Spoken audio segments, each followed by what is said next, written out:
الحمد للہ رب العالمین والعاقبۃ متقین الصلاۃ والسلام علی رسولہ محمد وعلی آلہ وصحبہ اجمعین، اما بعد۔ انتہائی معزز سامعین اکرام، السلام علیکم ورحمۃ اللہ وبرکاتہ۔ ہم مسلمان اور مومن ہونے کی حیثیت سے سب اس بات پہ متفق ہیں کہ قرآن مجید اللہ رب العالمین کی طرف سے اس زمین اور آسمان میں ایک بہترین نعمت ہے۔ اس سے ہمیں زندگی گزارنے کے اسلوب آتے ہیں، یہ ہمارے لیے ہدایت کا راستہ ہے، یہ ہمارے غموں کا مداوا ہے، یہ ہمارے دکھ و درد کا مداوا ہے۔ اس سے ہمارے دلوں کو سکون ملتا ہے اور یہ ہمارے لیے نسخہ شفا ہے۔ اور آئیے ہم اس کو کیسے استعمال کریں کہ ہمارے لیے یہ نسخہ شفا ہو، یہ ہمارے دلوں کی بیماریوں کا جو ہے وہ مداوا ہو، شفا ہو۔ تو اس کے لیے قرآن مجید فرقان حمید ہمیں تدبر و تفکر کی دعوت دیتا ہے۔ تو قرآن مجید فرقان حمید اس کے تدبر کے دو طریقے ہیں۔ سب سے پہلا طریقہ جو ہے اس کو کہتے ہیں روحانی تدبر، اور دوسرا طریقہ جو ہے وہ ہے علمی و عقلی تدبر۔ تو آج کی میری گفتگو کا موضوع ہے قرآن مجید پر روحانی تدبر۔ تو اللہ رب العالمین نے سورہ نساء کی آیت نمبر 82 میں فرمایا ہے، اعوذ باللہ من الشیطان الرجیم، بسم اللہ الرحمن الرحیم، افلا یتدبرون القرآن ولو کان من عند غیر اللہ لوجدوا فیہ اختلافا کثیرا۔ صدق اللہ العظیم۔ آخر یہ لوگ قرآن کے اوپر تدبر و تفکر کیوں نہیں کرتے؟ اگر یہ قرآن اللہ کے علاوہ کسی اور ہستی کی طرف سے ہوتا تو اس میں بے شمار تضادات ہوتے، کنٹراڈکشن ہوتا۔ تو سامعین محترم، اگر ہم اس آیت کے اوپر غور و فکر کریں تو اللہ رب العالمین ہمیں تدبر و تفکر کی دعوت دیتا ہے، اور تدبر و تفکر سے ہی ہمارے دلوں کی بیماریاں ختم ہوں گی، ہمارے دلوں کا زنگ اترے گا، اور پھر ہمیں ہمارے غموں کا مداوا ہوگا۔ اور دلوں کے اندر زنگ لگنے کے لیے، جو زنگ ہمارے اندر لگا ہوا ہے وہ اس لیے لگتا ہے کہ ہم حسد کرتے ہیں، کینہ کرتے ہیں، بغض کرتے ہیں، غیبت کرتے ہیں۔ تو یہ بیماریاں ہمارے دلوں کے اندر لگتی ہیں، ہم روحانی طور پہ بیمار ہو جاتے ہیں۔ تو سورہ محمد میں اللہ رب العالمین فرماتا ہے، افلا یتدبرون القرآن ام علی قلوب اقفالها، کہ آخر یہ لوگ قرآن کے اوپر تدبر کیوں نہیں کرتے؟ کیا ان کے دلوں کے اوپر زنگ لگ گیا ہے؟ اب وہ زنگ اتارنے کی جو ہے، اور یہ اس قرآن کا جو نسخہ ہے، نسخہ کیمیا ہے، جو نسخہ شفا ہے، وہ قرآن کے اوپر تدبر و تفکر ہے۔ تو جب ہم تدبر و تفکر کریں گے تو ہمارا یہ جو دل کالا ہوا ہوتا ہے ان بیماریوں کی وجہ سے، تو دل شفاف ہو جائے گا، صاف ہو جائے گا۔ تو تدبر، روحانی تدبر کے بنیادی طور پہ 5 اصول ہیں۔ سب سے پہلا اصول یہ ہے کہ میں اور آپ اس قرآن کا جب مطالعہ کریں، روزانہ ہم یہ ہدف رکھ لیں 2 یا 3 آیات ہی ہم اس کی سیکھیں، لیکن تدبر کے ساتھ، تفکر کے ساتھ۔ اور وہ کیسے آئے گا؟ کہ جب مجھے پتہ ہوگا کہ ان آیات میں کیا کہا گیا ہے۔ اس کے لیے میں اور آپ اپنی مادری لینگویج، اردو ہے، ہندی ہے، انگلش ہے، جو بھی ہماری اپنی مادر لینگویج ہے، مادر ٹنگ ہے، اس کے اندر جو جس قرآن کے اوپر ترجمہ کیا گیا ہے وہ قرآن لے کے بیٹھیں اور اس کی 3 آیات کے اوپر غور و فکر کریں۔ اس کی ہر ایک آیت کا ایک موضوع اخذ کریں۔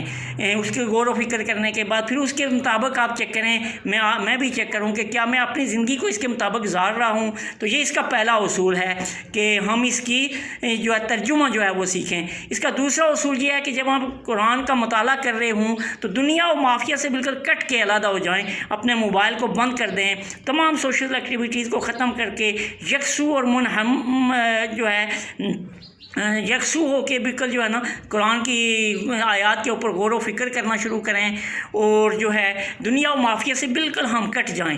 اور تیسرا اصول یہ ہے کہ ہم جب ہم یہ آیات بھی سمجھیں گے اکیلے ہوں تو یہ اس کا اثر ہمارے دلوں کے اوپر یہ جذب ہونا شروع ہو جائے۔ جیسا کہ میں آپ کو ایک مثال دوں کہ ہم میں سے کوئی آدمی کسی جگہ پہ کہیں ملک سے دور گیا ہوا ہو، یا کہیں کسی کے ساتھ کوئی واقعہ ہو جائے، تو وہ اس واقعے کے حوالے سے کسی کے ساتھ کوئی ظلم زیادتی زیادتی ہو جائے یا کسی کے ساتھ کوئی خوشی کا موقع آ جائے، وہ اپنے رشتہ داروں کو جب بتاتا ہے تو اس کے رشتہ دار اور وہ سارے لوگ بالکل اسی طرح محسوس کر رہے ہیں کہ ابھی ہمارے سامنے یہ کام ہو رہا ہے۔ اسی طرح میں اور آپ جو ہے نا تیسرا اصول اس کا یہ ہے کہ اس کو جذب کریں، جیسے کہ اس کی باتیں لوگ جذب کر رہے ہوتے ہیں، اسی طرح میں اور آپ اللہ کی بھی باتیں جذب کریں۔ جب اہل ایمان کی تعریف کی جا رہی ہو تو ہمارے سامنے اہل ایمان کا نقشہ ہو اور ہم اپنے آپ کو اہل ایمان میں تصور کر رہے ہوں۔ دوسرا، اگر اہل کفر، منافقین اور مشرکین کا جب ذکر کیا جا رہا ہو تو میں اور آپ جو ہے ہمارے سامنے ان کا نقشہ ہو اور ہمیں پتہ ہو کہ یہ فلاں آدمی جو ہے وہ مومن نہیں ہے، وہ مشرک ہے، وہ منافق ہے، وہ کافر ہے، چونکہ وہ نقشہ سارا بیان کیا جا رہا ہو۔ اسی طرح جب جہنم کے بارے میں بات کی جا رہی ہو، اس کی تپش ہمارے دلوں کو محسوس ہو رہی ہو، ہمارے جسم کو محسوس ہو رہی ہو، ہم کانپ رہے ہوں اس جہنم سے۔ اور اسی طرح جب جنت کے بارے میں بات کی جا رہی ہو تو مجھے اور آپ کو سکون محسوس ہو رہا ہو، مجھے اور آپ کو لذت محسوس ہو رہی ہو اس جنت کے بارے میں۔ تو یہ اس کا جو ہے تو وہ تیسرا اصول تھا۔ اور چوتھا اصول یہ ہے کہ ہم ان قرآنی آیات کو دویہ انداز سے ان کو سیکھنے کے لیے دویہ انداز اختیار کریں۔ اور دویہ انداز کیسے ہے کہ جب وہ مومن کے حوالے سے بات کی جا رہی ہے، مومن کی صفات کی جا رہی ہیں، تو میں اور آپ دعائیں کریں کہ اے اللہ رب العالمین ہمیں بھی مومنین کی صف میں کھڑا کر، اے اللہ رب العالمین ہمیں بھی مومنین میں سے بنا، ہمارے دلوں کو بھی اپنے ساتھ جوڑ دے۔ جب مشرکین اور منافقین کی بات کی جا رہی ہو تو ہم پناہ مانگنے والے ہوں دویہ انداز سے، قرآن پڑھ بھی رہے ہوں اور ہمارے دل، ہماری آنکھیں، ہمارا دماغ سارے اللہ رب العالمین سے دعا کر رہے ہوں کہ اللہ رب العالمین ہمیں مشرک اور منافق اور کافر بننے سے بچا، ہم جو سوچے سمجھے بغیر بھی بعض اوقات ہمیں پتہ بھی نہیں ہوتا ہے تو ہم غلط راستے پہ چلے جاتے ہیں، اس سے بھی بچا ہے اللہ رب العالمین۔ یہ دعائیں کر رہے ہوں۔ جب جہنم کے بارے میں بات کی جا رہی ہو تو میں اور آپ گڑ گڑا کے اللہ رب العالمین سے دعا کر رہے ہوں، ادھر سے ہم قرآن کا مطالعہ بھی کر رہے ہوں، ہمارا دل جو ہے وہ اللہ رب العالمین کے ساتھ جڑا ہو، ہمارا دماغ اللہ رب العالمین کے ساتھ جڑا ہو، ہمارے تمام اعضاء جو ہے وہ کانپ رہے ہوں اس جہنم سے، اور ہم اپنے اللہ رب العالمین کے ساتھ جڑنے والے ہوں۔ جب جنت کے بارے میں بات کی جا رہی ہو تو میری اور آپ کی جو ہے تمنائیں، ہماری دعائیں اس جنت کے حصول کے لیے اللہ رب العالمین سے جڑی ہوئی ہوں۔ جب ہم اس انداز سے اس قرآن کو پڑھیں گے، اس کے اوپر غور و فکر کریں گے تو میں اور آپ یقیناً ہمارے دل نرم ہو جائیں گے اور پھر ہم اللہ کے قریب ہو جائیں گے، اللہ کے جو ہے تو وہ دوست بن جائیں گے، اور پھر یقیناً اللہ رب العالمین ہمارے دلوں کے اندر سے وہ بیماریاں ختم کرے گا، اور اس کے ساتھ ساتھ ہماری یہ جسمانی بیماریاں بھی ہم قرآن کے ساتھ تعلق پیدا کریں گے تو یہ بھی ساری خود بخود دور ہو جائیں گی۔ جب میں اور آپ اس قرآن کی آیات کے مطابق اپنی زندگی بسر کریں گے تو ہماری جو ہے نیچرل لائف ہو جائے گی، اور اس کے اندر میں اور آپ پھر خود بخود آپ دیکھنا کہ میں اور آپ صحت مند ہو جائیں گے۔ جس کا ایمان مضبوط ہو جائے تو اس کا چہرہ بھی آپ دیکھیں گے کہ پر نور ہوتا ہے اور اس کی سوچیں بھی پر نور ہوتی ہیں۔ اور یہ چیز کیسے ہمیں حاصل ہوگی؟ ہمیں تدبر قرآن سے حاصل ہوگی اور روحانی تدبر سے حاصل ہوگی۔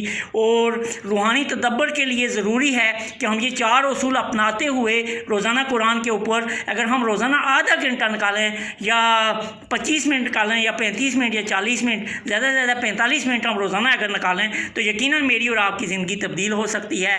تو انشاءاللہ آج ہم نے روحانی تدبر کے اوپر گفتگو کی ہے، اور انشاءاللہ اگلے جمعے کو میں جو ہے تو وہ عقلی و علمی تدبر کے اوپر گفتگو کروں گا۔ اللہ رب العالمین سے دعا ہے کہ وہ ہمیں قرآن مجید کے اوپر تدبر و تفکر اور تعقل کرنے کی توفیق عطا فرمائے۔ وآخر دعوانا ان الحمد للہ رب العالمین۔